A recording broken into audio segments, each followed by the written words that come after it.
What we're going over is upper extremity isometric exercises. I'm going to show you a couple of different groups, but the office will kind of tell you which group you need to focus on.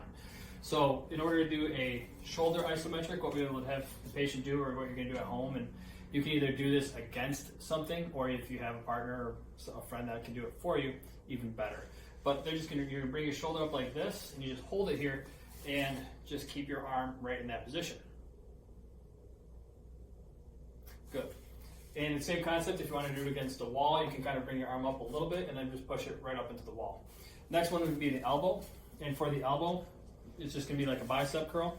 You're just going to hold the wrist and the arm just like that. And just give a little bit of resistance. You can do it either direction as well.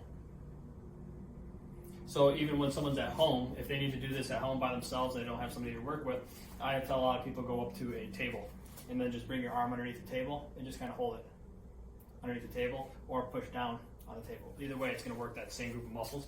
And now we would have the wrist. For the wrist, you just bring the wrist up like this, and they're going to hold their wrist right there. And what you do is you just push down on that. And it is isometric exercise for the upper extremities.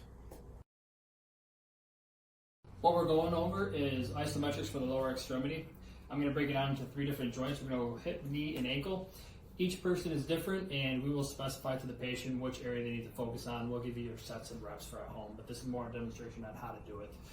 For the hip, which the patient's going to do is just lift their knee up a little bit like that, and someone's going to come and just push down. And once again, you're not supposed to be shaking. It's just going to be a nice in the middle kind of meeting, and then they can relax.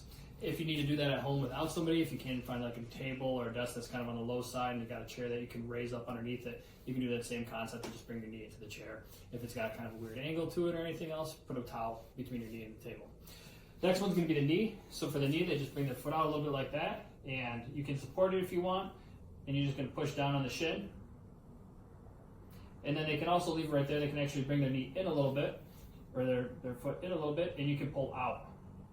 And one's basically working the muscles in the front, and one's working the muscles in the back. Good. And then for the last one, we're going to do with the foot. They can bring their toe up, and they're just going to hold their foot with their toe up, and you're just going to push it down like that. And then they can put their toe down, and same concept, you can bring it up like that.